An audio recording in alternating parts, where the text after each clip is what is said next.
विधानसभा चुनाव में मोदी मैजिक चलने से बीजेपी में जश्न। यूपी और उत्तराखंड में 2/3 बहुमत से बीजेपी को जीत। कांग्रेस, एसपी और बीएसपी का सफाया। नेता नतीजों के बाद अखिलेश यादव का बड़ा ऐलान। कहा, यूपी में जारी रहेगा कांग्रेस के साथ गठबंधन। ज्यादा वोट मिलने के बाद भी हारने पर जताया अफसोस। अमित शाह ने मोदी सरकार की नीतियों को दिया बीजेपी की जीत का सेहरा। बताया, आजादी के बाद सबसे लोकप्रिय पीएम। कल शाम बीजेपी करेगी मोदी का स्वागत।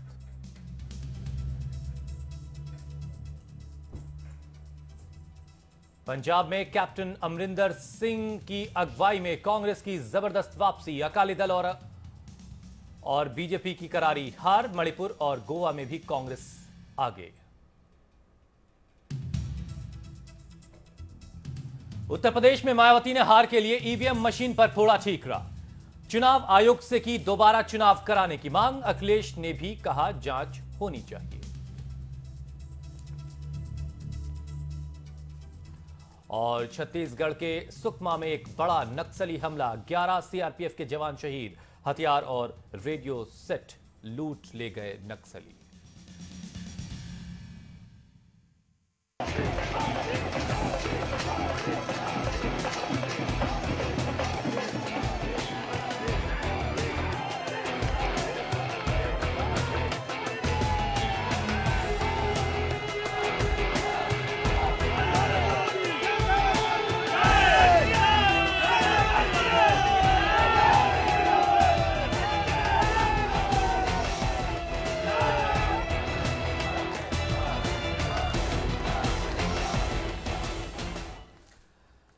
नमस्कार, मैं हुसैन रिजवी। आखिरकार वो शाम आ गई जब बात अब नतीजों के एनालिसिस की होगी। हालांकि अभी भी पूरे तौर पर औपचारिक तौर पर ऐलान होना बाकी है इलेक्शन कमीशन की तरफ से कि जो रुझान है क्या वो नतीजों में बदल चुके। लेकिन 2 सूबे बीजेपी को बड़ी जीत की तरफ इशारा कर रहे हैं और 3 सूबे में कांग्रेस बढ़त बनाए हुए। एक तो हो चुका उसका पंजाब, और गोवा और मणिपुर में भी वो बहुमत के करीब दिखाई दे रही है। लेकिन बात सबसे ज्यादा उत्तर प्रदेश की हो रही है, जहां बीजेपी ने जबरदस्त आंकड़े, जबरदस्त नतीजे हासिल किए हैं। एक बहुत ही खास पैनल होगा जिनसे हम चर्चा करेंगे क्या क्या वजह रही और किन वजहों से इस तरह के हम नतीजे देख रहे हैं। लेकिन एक रिपोर्ट पहले आपको हम दिखाते हैं कि एग्जिट पोल के जब आंकड़े आए थे और एग्जिट पोल के आंकड़े के आने के बाद नतीजों को लेकर के एक बहस हो रही थी, वो कितना आपस में करीब है। एक रिपोर्ट देखिए आप पहले, उसके बाद चर्चा की शुरुआत करेंगे। मोदी, मोदी, मोदी, मोदी, मोदी, मोदी।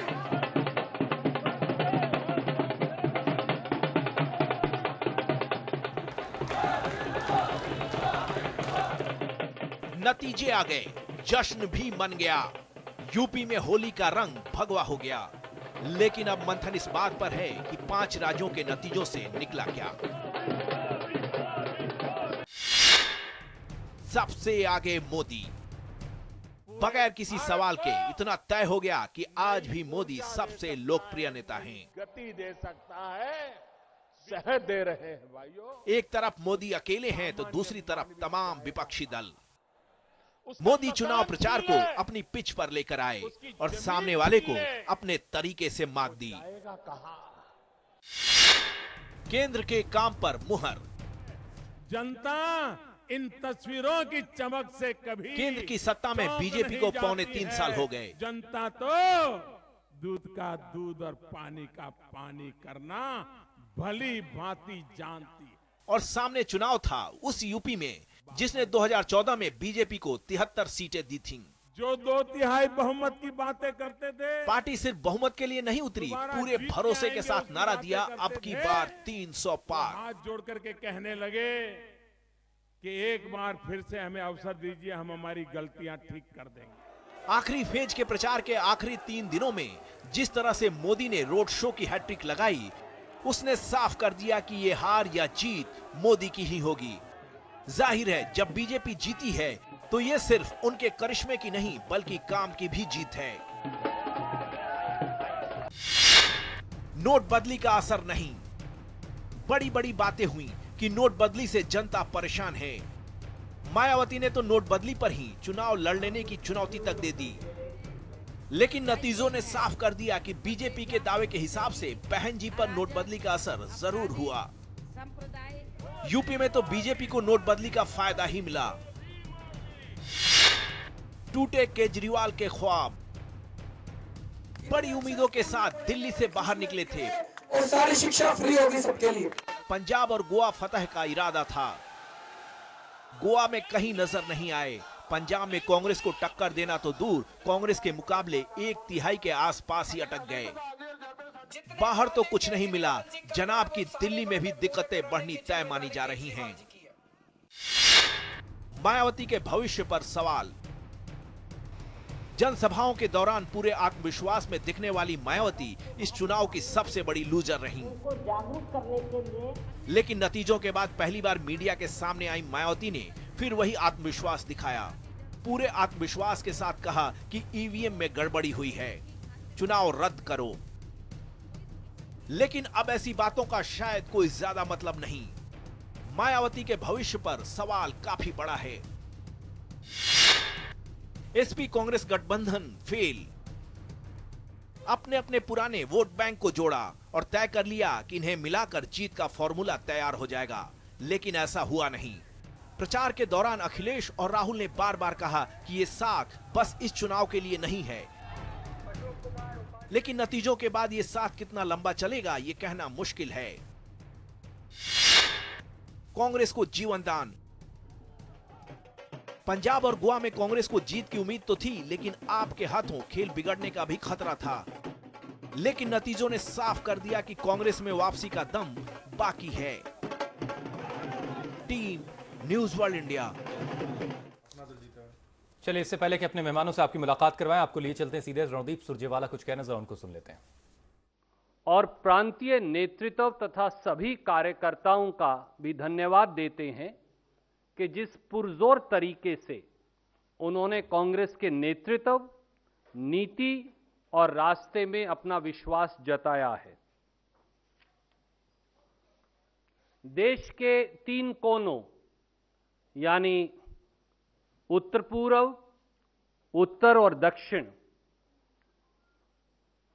मणिपुर, पंजाब और गोवा, तीनों की जीत ने उन सब लोगों को करारा जवाब दिया है जो बार बार कांग्रेस मुक्त भारत का झूठा सपना देखते थे। इन तीनों प्रांतों के लोगों ने सच्चाई का आईना उन सब ताकतों और व्यक्तियों को दिखा दिया है जो कांग्रेस मुक्त भारत अपना ध्येय मानते थे। एक बार फिर साबित हुआ है कि कांग्रेस इस देश के लोगों की आत्मा, दिलों और मस्तिष्क के अंदर रहती है और जिस प्रकार से भारतीय जनता पार्टी को हराकर, अकाली दल भाजपा की सरकार को हराकर पंजाब में कांग्रेस विजयी हुई है, जिस प्रकार से भाजपा की सरकार को हराकर कांग्रेस गोवा में विजयी हुई है और जिस प्रकार से कांग्रेस मणिपुर में चौथी बार सरकार बनाने की कगार पर खड़ी है, इसने साबित कर दिया है कि कितने भी षड्यंत्र कर लिए जाएं, कांग्रेस इस देश के हर कोने के लोगों के दिलों, आत्मा और मस्तिष्क में सदैव रहेगी, क्योंकि कांग्रेस एक दल के साथ साथ आजादी से आज तक एक विचार भी है। हम भारतीय जनता पार्टी, देश के प्रधानमंत्री श्री नरेंद्र मोदी जी और भाजपा अध्यक्ष श्री अमित शाह जी को भी मुबारकबाद देते हैं उनकी उत्तर प्रदेश और उत्तराखंड की जीत के लिए। हम इन दोनों राज्यों के लोगों के जनादेश के आगे अपना सर झुकाते हैं और उसे स्वीकार करते हैं। हम न केवल दोनों राज्यों में हुई हार के लिए भारतीय राष्ट्रीय कांग्रेस के नेता और कार्यकर्ता अंतर्मंथन करेंगे, परंतु हम उन सब कारणों की समीक्षा करेंगे जिनकी वजह से उत्तर प्रदेश और उत्तराखंड में हम व्यापक जीत हासिल नहीं कर पाए और एक नए सिरे से जो जनादेश इन दोनों प्रांतों के लोगों ने कांग्रेस को दिया है, विपक्ष में चौकीदारी का, विपक्ष में एक प्रहरी का, हम उस भूमिका को नए सिरे से और सशक्त तरीके से निभाएंगे। चलिए, कांग्रेस की प्रेस कॉन्फ्रेंस और वो ये कह रहे हैं कि जहां हार हुई है वहां के लिए गौर किया जाएगा कि किन वजहों से हार हुई है। बहरहाल जो जहां बीजेपी जीती है उनके लिए मुबारकबाद भी उनकी तरफ से दी गई है। अपने मेहमानों से आपकी मुलाकात करवा देते हैं। मेरे साथ अमित मालवीय हैं जो बीजेपी से आते हैं, मेरे साथ अरशद आबिद हैं समाजवादी पार्टी से हैं, शारिक अहमद हैं बीएसपी से आते हैं, आलोक शर्मा कांग्रेस की नुमाइंदगी करेंगे और मेरे मैनेजिंग एडिटर अनिल राय साहब भी मेरे साथ स्टूडियो में मौजूद हैं। सबसे पहले अनिल राय साहब आपसे ही शुरुआत कर लेते हैं। इससे पहले कि पॉलिटिकल रिएक्शन हो, जरा एक सीनियर जर्नलिस्ट का व्यू सामने हो जाए दर्शकों के। हमने भी जो एक रिपोर्ट दिखाई उसमें मोदी मैजिक, खासतौर से जो उनका कामकाज रहा सेंटर को, यूपी के नजरिए से उनके कामकाज के एतबार से आप कितने नंबर दे रहे हैं और इसमें कितना रिफ्लेक्शन देख रहे हैं जो आंकड़े आपको दिख रहे हैं? कि पूरे चुनाव को हम देखेंगे तो कामकाज में चुनाव हुआ ही नहीं। कहीं न कहीं कामकाज जिस चुनाव को हम चाहते थे, उत्तर प्रदेश में नोटबंदी मुद्दा नहीं बना, उत्तर प्रदेश में विकास मुद्दा नहीं बना, मोदी जो मुद्दे बने वो कहीं न कहीं धार्मिक मुद्दे बने। और जैसे अभी आप रिजल्ट देखें, मुजफ्फरनगर में 6 की 6 सीटें भाजपा जीत रही है। इस तरह के बहुत सारे मुद्दे बने और मुद्दे इसलिए बने कि पहले दिन बहुजन समाज पार्टी जब चुनाव आचार संहिता लगने के बाद पहली press conference Bahujan Samaj party की होती है। वो बताती है कि हमने 125 से ज़्यादा उम्मीदवारों को, मुस्लिम उम्मीदवारों को टिकट दिया। उसके बाद कांग्रेस और एसपी का ऐलान होता है। वो बताते हैं कि हम मुस्लिम वोटों का बंटवारा रोकने के लिए, बंटवारा ना हो इसलिए टिकट दे रहे हैं। मोदी जी का किसी मुसलमान को टिकट नहीं देते हैं, कहते हैं हम तो 80% के लिए हम वोट के लिए चुनाव लड़ रहे हैं। तो कहीं न कहीं जो पोलराइजेशन, धार्मिक पोलराइजेशन की बात होती है, वो चुनाव का मुद्दा बन गया। शुरुआत किसने की, बाद में अभी जब पॉलिटिकल पार्टी के पास जाएंगे तो आरोप प्रत्यारोप का दौर शुरू होगा कि हमने नहीं किया, उन्होंने शुरू किया, उन्होंने। लेकिन कहीं ना कहीं ये शुरुआत हो गई और चुनाव बहुत हद तक उस पर लड़ा गया और रिजल्ट भी ये साफ साफ इशारा करते हैं कि इतना पिछले चुनाव और इस चुनाव में बहुत अंतर नहीं दिख रहा है मुझे। दोनों चुनाव में एजेंडा वही था, पार्टी की रणनीति वही थी। हाँ, प्रधानमंत्री मोदी ने बहुत मेहनत की। भारतीय जनता पार्टी की समीक्षा करें तो करीब 1200 जनसभाएं की भारतीय जनता पार्टी के नेताओं ने। इतनी जनसभा के आसपास किसी ने नहीं की होगी, एक विधानसभा क्षेत्र में 3 जनसभा। तो कहीं ना कहीं प्रधानमंत्री को श्रेय इसलिए जाता है कि उन्होंने किसी का चेहरा नहीं दिया। जिस चेहरे पर चुनाव लड़ा जाता है, जीत और हार का श्रेय उसी को दिया जाता है। तो लेकिन हाँ, पॉलिटिकल सिस्टम में क्या होता है, जो है सेनापति जीतता है और सेना हारती है। हार का श्रेय सार्वजनिक हारती है जब पार्टी कहा जाता है कि सामूहिक जिम्मेदारी है, और जब जीतती है, चाहे वो कांग्रेस हो, भाजपा हो, बहुजन समाज पार्टी हो, सारी पार्टियों में जब जीतती है तो कैप्टन को मेडल दे दिया जाता है। बिल्कुल सही है और इसी वजह से प्रधानमंत्री को ज्यादातर इसमें श्रेय दिया जा रहा है। समाजवादी पार्टी से मेरे साथ अरशद आबिद साहब हैं। अरशद साहब, पहले जरा उत्तर प्रदेश का ही जिक्र कर लेते हैं। कहां चूक हो गई? जैसा कि अनिल जी कह रहे हैं कि जिस तरीके से आप लोगों ने और जिस तरीके से बीएसपी ने पहले जो एक ग्राउंड तैयार कर दिया कि 100 मुसलमानों को टिकट बीएसपी ने दे दिया और ऐसा हुआ कि चीजों को डिवाइड किया गया आप लोगों की जानिब से। पहले तो ये बताएं कि आप सबसे बड़ी वजह क्या देख रहे हैं इस बुरी तरह से जो हार हुई है उसकी? देखिए, ऐसा है, समाजवादी पार्टी जाति, धर्म और मजहब के आधार पर कभी राजनीति नहीं करती। वो समाजवादी पार्टी सिर्फ और सिर्फ विकास की राजनीति करती है, विकास की। अब भी आप वही बात कर रहे हैं। समाजवादी पार्टी की उत्तर प्रदेश में चौथी सरकार थी जी। समाजवादी पार्टी की उत्तर प्रदेश में चौथी सरकार थी और समाजवादी पार्टी ने समाज के हर वर्ग के लिए काम किए। मजदूर, नौजवान, किसान, दलित, अकलियत। मैंने आपसे वजह पूछी, कहां चूक हुई सर? कहीं भेदभाव का कोई अरशद साहब, मैं ये जानना चाहता हूं कि चूक आपसे कहां हुई? कहां आपने काम किया? वो तो ठीक है, वो तो काम बोल रहा था और काम बोल चुका।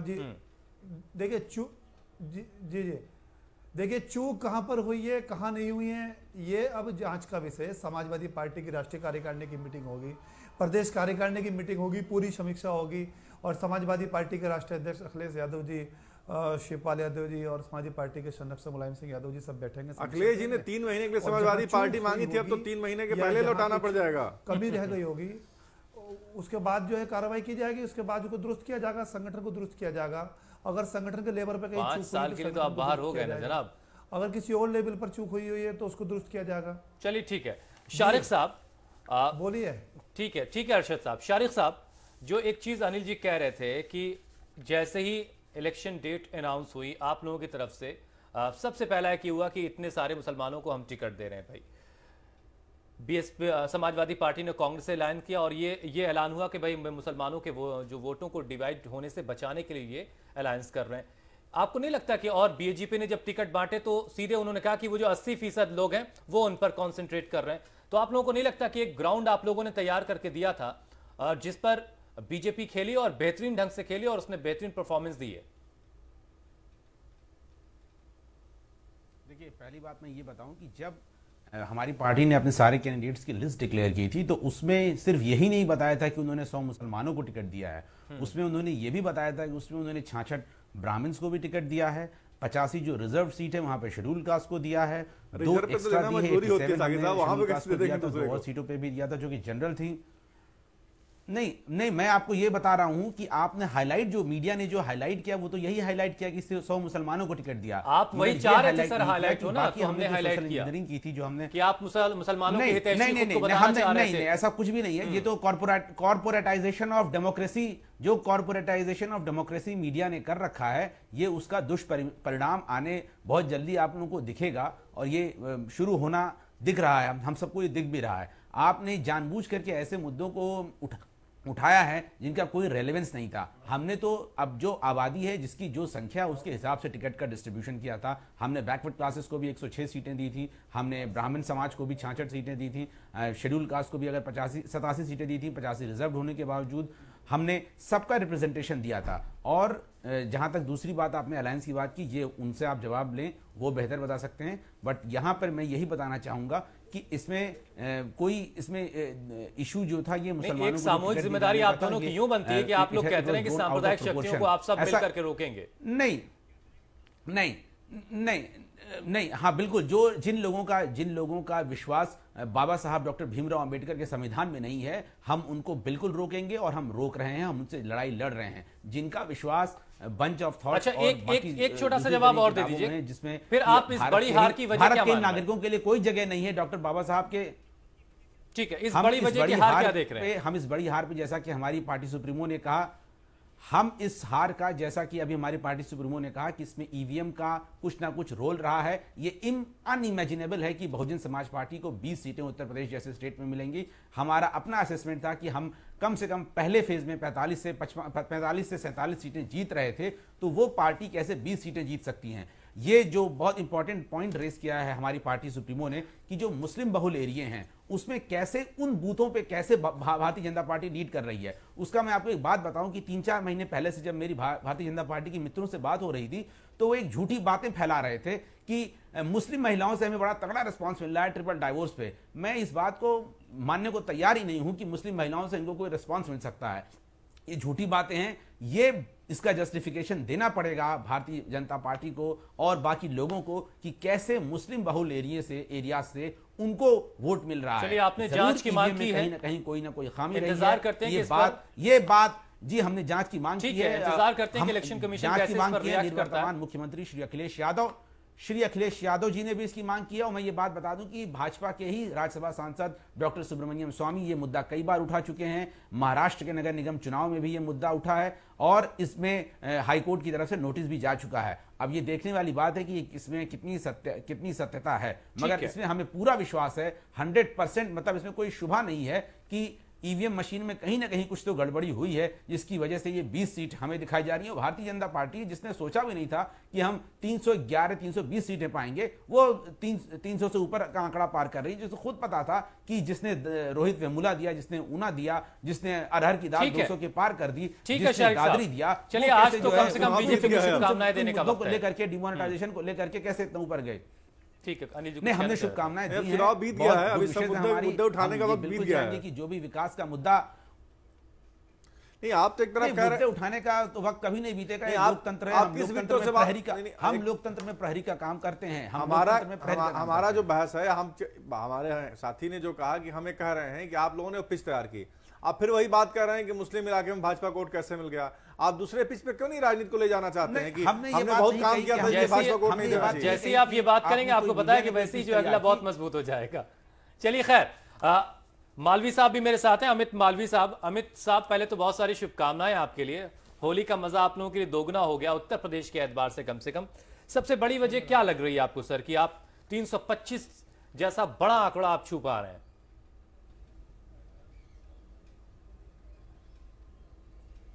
देखिए, पहले तो मैं आपके चैनल के माध्यम से उत्तर प्रदेश की जनता को बहुत धन्यवाद देना चाहूँगा, उत्तराखंड की जनता और तमाम जो 3 प्रदेशों में चुनाव हुआ है जहाँ पे भी भारतीय जनता पार्टी को बहुत समर्थन मिला, उन सबको जहाँ नहीं मिला वहाँ शुक्रिया नहीं कीजिएगा और बहुत होली की शुभकामनाएं। मुझसे पहले जितने, सबको शुक्रिया, सबको शुभकामनाएं मेरी तरफ से। चलिए मैंने आपको याद दिलाया इसलिए। मेरे पहले जितने भी प्रवक्ताओं ने बोला मैं उनको बड़े ध्यान से सुन रहा था और मुझे एहसास हुआ कि उन्होंने जो कुछ भी कहा उसमें 80% चीज नकारात्मक थी। लेकिन अगर इस मैंडेट को नकारात्मक तरीके से देखेंगे तो जो चित्र है वो नकारात्मक ही लगेगा। ये मैंडेट है प्रधानमंत्री जी की प्रो पुअर, गरीबों के लिए जो उन्होंने काम किया है पिछले 2-2.5 साल में, उसके लिए मैंडेट। ये मैंडेट है प्रधानमंत्री जी की निष्ठा और उनके निश्चय के लिए जो उन्होंने उत्तर प्रदेश की जनता के सामने रखा, जिसको लोगों ने एक्सेप्ट किया और उसके आधार पर भारतीय जनता पार्टी को इतना बड़ा जनादेश दिया। ये मैंडेट है उन लोगों के लिए जिन्होंने डिमोनेटाइजेशन जैसे एक सफल निर्णय को बेबुनियाद, गलत और गरीब विरोधी करार देकर उसकी अवहेलना या फिर उसका पुरजोर विरोध करने का प्रयास किया। ये मैंडेट खिलाफ है उन लोगों के जो धर्म और राजनीति के ऊपर नहीं उठ के देखना चाहते। जब प्रधानमंत्री जी की कोई भी गरीब कल्याण की योजनाएं हैं, चाहे वो उज्ज्वला हो, चाहे आपकी बीमा योजना हो, चाहे उज्ज्वला या उज्ज्वल जो एलईडी बल्ब की स्कीम हो, चाहे वो जनधन की स्कीम हो, वो जो भी हो, उसमें किसी भी प्रकार का भेदभाव नहीं किया गया। आपसे आपकी जाति और आपकी धर्म नहीं पूछा गया। जो एलिजिबल था उसको दिया गया। और आज इस देश का गरीब, जिसके नाम पे बहुत सालों तक बहुत सारे दलों ने राजनीति करी, उसको लगने लगा है कि अगर उनका कोई नुमाइंदा है, उनका कोई रहनुमा है तो वो प्रधानमंत्री मोदी हैं। ये एक ऐसे शख्स हैं जिन्होंने इतने सारे अपने ऊपर चार्ज होने के बावजूद कभी भी लोगों पे किसी भी प्रकार का भेदभाव करने का प्रयास नहीं किया। इनकी सरकार 2-2.5 साल रही, उसमें किसी भी चीज का ऐसा हमने देखने को नहीं मिला। और अंततः एक करप्शन फ्री गवर्नमेंट जो कि उत्तर प्रदेश में सपा और बसपा की सरकारें पिछले कई सालों से देने में विफल रही हैं। तो ये जो चुनाव है ये एक तरीके से एक नए क्लास को, या फिर आप अगर जाति के दृष्टिकोण से देखना चाहें तो उसके हिसाब से देखें तो ये जो एक नई जाति उभर आई है जो गरीब वर्ग की है, जो एस्पिरेशनल क्लास की है, और ये उन लोगों की है जो गुड गवर्नेंस या भाजपा को पार्टी ऑफ नेचुरल गवर्नेंस की तरह देखते हैं। भारतीय जनता पार्टी में ऐसा क्या है कि राजनीति में उसे अछूत बना रहा है? सारे राजनीतिक दल जब भी हम चुनाव की बात करते हैं, चाहे उत्तर प्रदेश का चुनाव हो, पंजाब का चुनाव हो, उत्तराखंड का चुनाव या देश का चुनाव है, सारे गठबंधन भारतीय जनता पार्टी को रोकने के लिए हो रहे हैं। ऐसी क्या है कि आपके साथ कोई आने को तैयार नहीं है, सब आप ही को रोकने में लग जाते हैं? जीत हार एक अलग विषय है। ऐसा क्या भारतीय जनता पार्टी राजनीति में ऐसा कर रही है कि सब मिलकर उसी को रोक रहे हैं? आज मैं इसका जवाब देना चाहूंगा। जी। आज भारतीय जनता पार्टी भारत की राजनीति में एक ध्रुव की तरह है। भारतीय जनता पार्टी एक तरफ और बाकी दल एक तरफ है। उसका कारण सिंपल है, भारतीय जनता पार्टी की कथनी और करनी में कोई फर्क नहीं है। बाकी अन्य दल बात तो करते हैं तमाम, लेकिन करते कुछ और हैं। उनकी राजनीति बहुत ही नैरो है, बहुत ही संकीर्ण राजनीति है। भारतीय जनता पार्टी को वो लोग एलिगेशंस जरूर लगाते हैं, लेकिन उस एलिगेशंस में कुछ तथ्य नहीं होते। और जब ये लोग पारदर्शी तरीके से देख पा रहे हैं और समझ पा रहे हैं तो उनका जो जनादेश है वो आपके सामने है। ठीक है, चलिए एक और चीज बहुत अहम रही इस पूरे दौरान, जो तमाम कामकाज था उसको सामने रखा गया। तो एक चीज होती है रणनीति, स्ट्रेटेजी, और स्ट्रेटेजी बनाने वाले का नाम है अमित शाह। एक रिपोर्ट आप देखें कि किस तरीके से अमित शाह ने पूरे इन 5 सूबों में अपनी प्लानिंग की, उसको एग्जीक्यूट करने की कोशिश की और 2 सूबों से बेहतरीन नतीजे उनको मिले। और सबसे बड़ी जो जीत उत्तर प्रदेश की, जहां से सबसे ज्यादा लोगों की नजरें थी।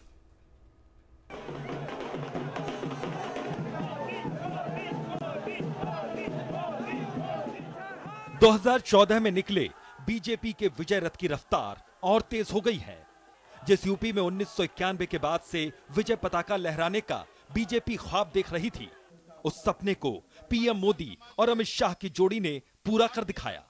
यूपी में बीजेपी को इतनी बड़ी जीत यूं ही नहीं मिली है। इसका श्रेय जितना पीएम मोदी को जाता है, उतना ही अमित शाह और उनके प्रबंधन से जुड़े लोगों को भी जाता है।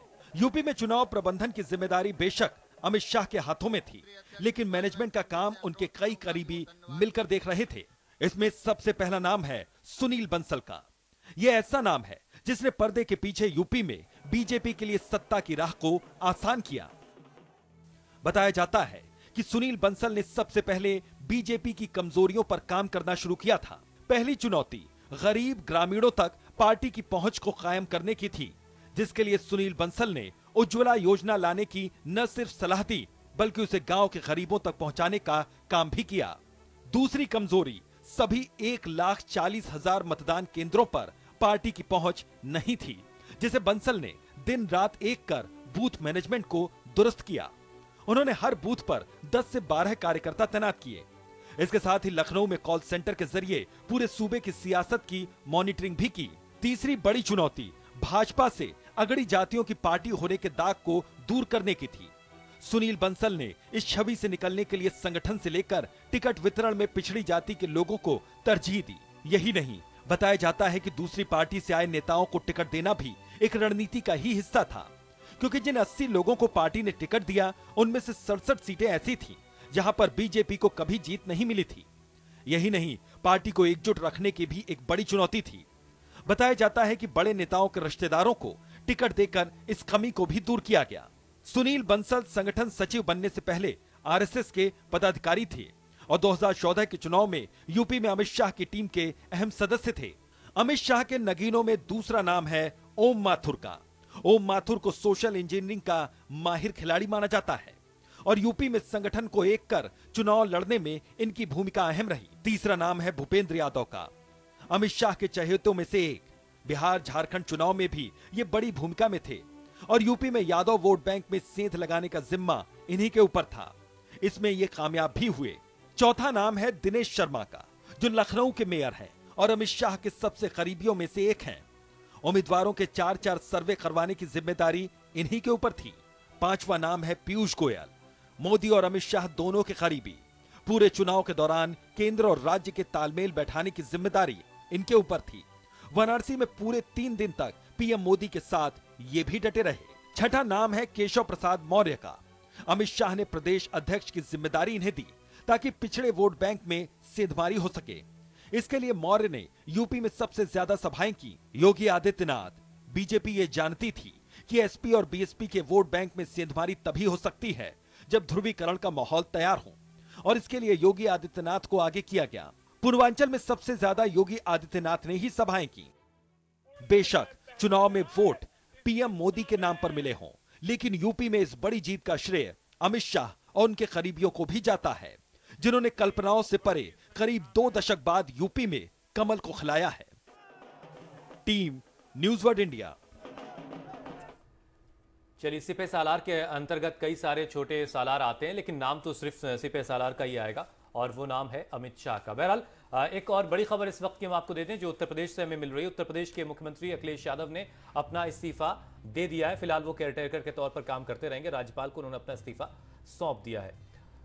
काम बोलता है कि नारे के साथ उन्होंने चुनाव अभियान की शुरुआत की थी, लेकिन वो काम पसंद नहीं आया उत्तर प्रदेश की आवाम को और जबरदस्त, प्रचंड और तमाम जो लफ्ज हो सकते हैं आप उसको जो भी आपको बेहतर लगे उत्तर प्रदेश के लिहाज से 325 सीटों पर बीजेपी आई है, आगे दिख रही है, और 55 सीटें गठबंधन के नाम हुई हैं। ये 325 जो है ये आमतौर से सेटल हो जाएगा।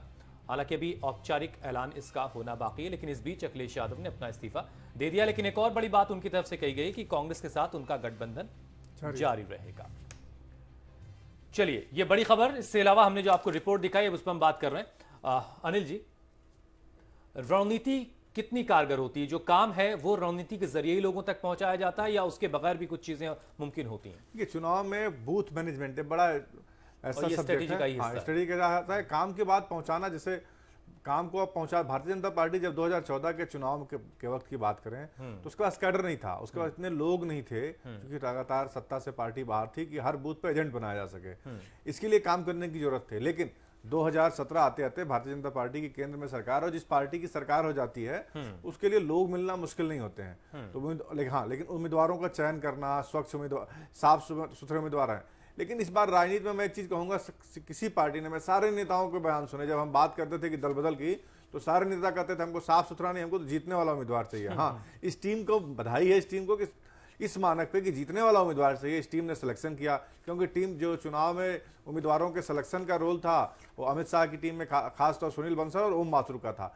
तो जो सफलता होती है तो उसके कहा जाता है कई माई बाप होते हैं, तो भाई जब टीम जीती है, अब हम नहीं चर्चा कर रहे हैं अखिलेश यादव की टीम में कौन कौन है, हम चर्चा कर रहे हैं कि अमित शाह की टीम में कौन कौन है।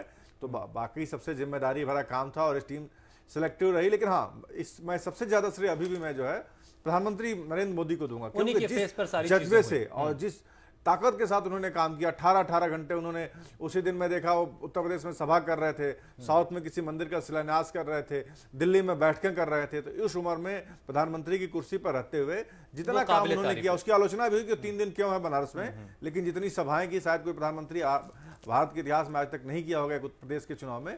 तो कहीं ना कहीं टीम लीडर के नाते सबसे बड़ा श्रेय मेरे हिसाब से नरेंद्र मोदी को जाता है। बिल्कुल ठीक, बिल्कुल ठीक। शारिक, कहां चूक हुई, इसका जवाब तो आपने ये दिया कि ईवीएम की मशीनों में कुछ खराबी थी।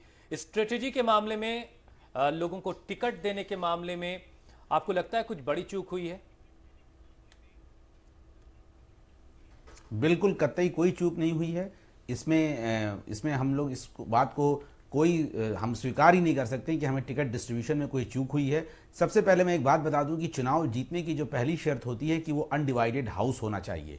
हमारी पार्टी पूरे चुनाव में ऐसी थी कि जिसका एक टॉप लीडरशिप थी और उसके अंडर में सारे सिपहसालार थे, सबने उस पार्टी के एजेंडे को इंप्लीमेंट किया था। मैं ये बात नहीं समझ पा रहा हूं कि जो समाजवादी पार्टी और जो भारतीय जनता पार्टी के टिकट डिस्ट्रीब्यूशन में ही इतना बवाल था, इतना हंगामा था कि रोज गालियां सुनाई देती थी कि आज प्रदेश भाजपा अध्यक्ष को यहां गाली पड़ी, आज किसी को यहां गालियां पड़ी। वो पार्टियां कैसे हमसे आगे हो सकती हैं? इसका यही कहीं ना कहीं इसका आपकी पार्टी से तो स्वामी प्रसाद मौर्य, ब्रजेश पाठक, करीब 10 लोग, करीब जो साहिबाबाद के विधायक थे, कई लोग पैसे का आरोप लगाते हुए भागी गए। पुरानी बात हो गई। मैं जनवरी से बात कर रहा हूं, मैं जनवरी से आपने टिकट बढ़ने के बाद राय साहब मैं एक बात बताता हूं, अमरपाल शर्मा नहीं, आपके डाटा को मैं करेक्ट कर दूं, अमरपाल शर्मा का टिकट देने के बाद आपने काटा है, टिकट अलाउंस कर दिया था पार्टी ने, चुनाव आचार संहिता लग चुकी थी। राय साहब, आप एक अमरपाल शर्मा को गिना रहे हैं, आप अंबिका चौधरी को नहीं गिना रहे हैं, आप नारद राय को नहीं गिना रहे हैं, आप अंसारी ब्रदर्स को नहीं गिना रहे हैं, आप विजय मिश्रा को गाजीपुर सदर के विधायक और उस वक्त के मंत्री को नहीं गिना रहे हैं, आप अपनी सहूलियत के हिसाब से अमरपाल शर्मा को गिना रहे हैं।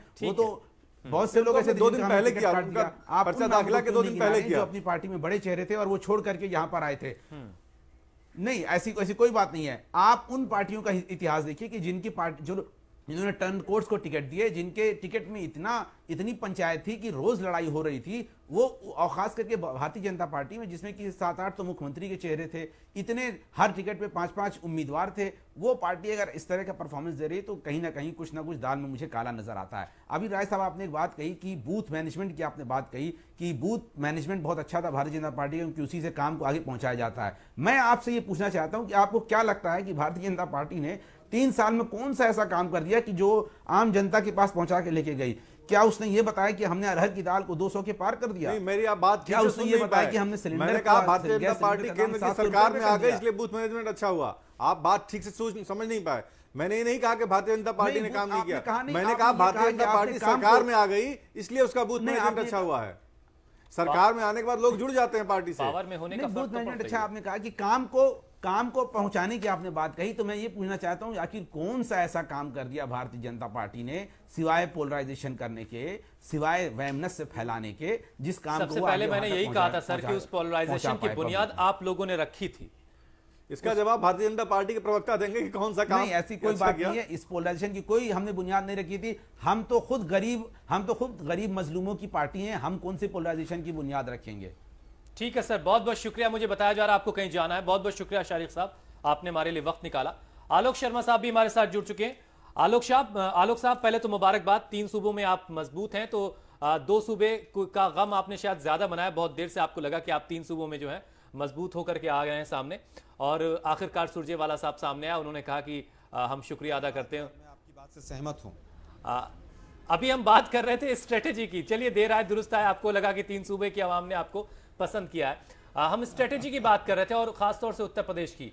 कहां चूक आप देख रहे हैं? क्या बड़ी चूक हो गई? क्यों ये युवा साथ उत्तर प्रदेश को पसंद नहीं आया? इतनी बुरी तरह से जो हार हुई है, ये क्या एक्सपेक्ट कर रहे थे आप? देखिए, कहीं ना कहीं जिस तरह से पूरा चुनाव प्रचार जो है वो विकास नाम की चिड़िया से शुरू हुआ और कहां जाकर रुका, ये पूरे देश ने देखा है। तो प्रधानमंत्री से लेकर और नीचे के कार्यकर्ता तक जिस तरह से उन्होंने चुनाव प्रचार में जो जो काम किए वो पूरे देश ने देखे हैं। पूरी गंगा जमुना जो तहजीब है उत्तर प्रदेश की, उसको पूरी तरह से ध्वस्त कर दिया गया। मैं समझता हूं कि उसके बावजूद लोगों ने वोट दिया और जो भी कुछ चीज़ें तथ्य सामने आ रहे हैं उसमें बहुत से प्रश्न चिन्ह भी खड़े हो रहे हैं। मुझे लगता है फिर भी कांग्रेस पार्टी तहे दिल अमित शाह जी को, मोदी जी को, ईवीएम पे सवाल आप भी खड़ा कर रहे हैं, बधाई देना चाहते हैं। आलोक जी, आपने कहा बहुत सारे प्रश्न चिन्ह लग रहे हैं। देखिए, तो मैं समझता हूं कि ईवीएम पे सवाल आप भी खड़ा करें। आप 3 जीते हैं, अगर ईवीएम गलत होगा तो फिर श्रेय आपको भी जाएगा। आप सवाल खड़ा कर रहे हैं, साफ कर दें, तर्कों में बात नहीं। देखिए, मैंने प्रश्न कोई मैंने ईवीएम के ऊपर प्रश्न चिन्ह नहीं खड़ा किया है, लेकिन एक वहां की नेता सुश्री मायावती जी ने बड़े विस्तार से कुछ कहा है, प्रश्न खड़े किए हैं। और क्योंकि इलेक्शन कमीशन एक संवैधानिक संस्था है और प्रजातंत्र में विश्वास को अटल बनाए रखने के लिए इलेक्शन कमीशन का एक बड़ा रोल रहता है। हम उम्मीद करते हैं कि जो प्रश्न खड़े किए गए हैं इलेक्शन कमीशन चाहे किसी भी राज्य के लिए हो उनका निवारण करेगा। इससे कहीं ना कहीं प्रजातंत्र में लोगों का और ज्यादा विश्वास होगा। आलोक जी, आप शुरुआत से हमारे साथ जुड़ नहीं सके। जो बात आपने कही कि कहां से शुरू हुआ विकास से और कहां जाकर के प्रचार की बातें खत्म हुई, हमने असल में अपनी चर्चा की शुरुआत उसी से की थी।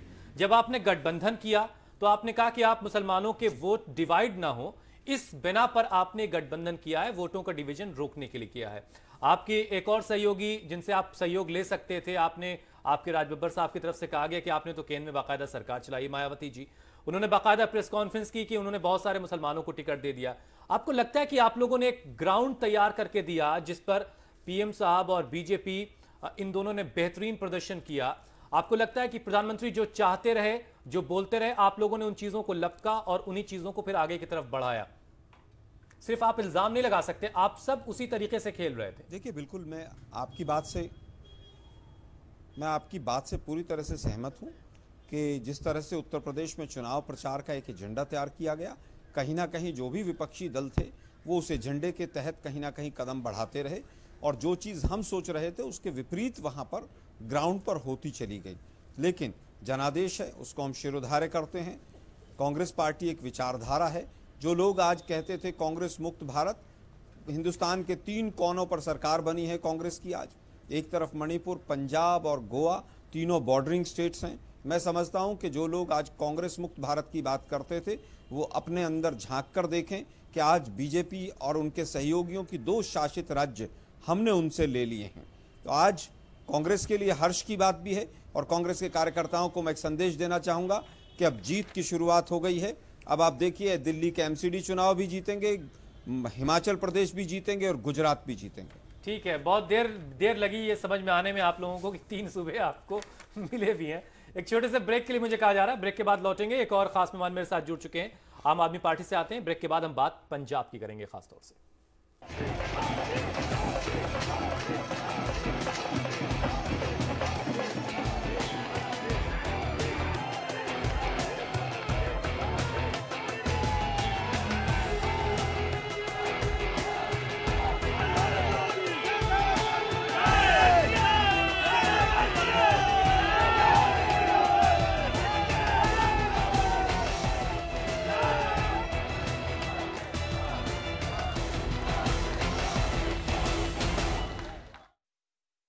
अबे बजाएगा के बजेगा? अबे कहां से ले आया?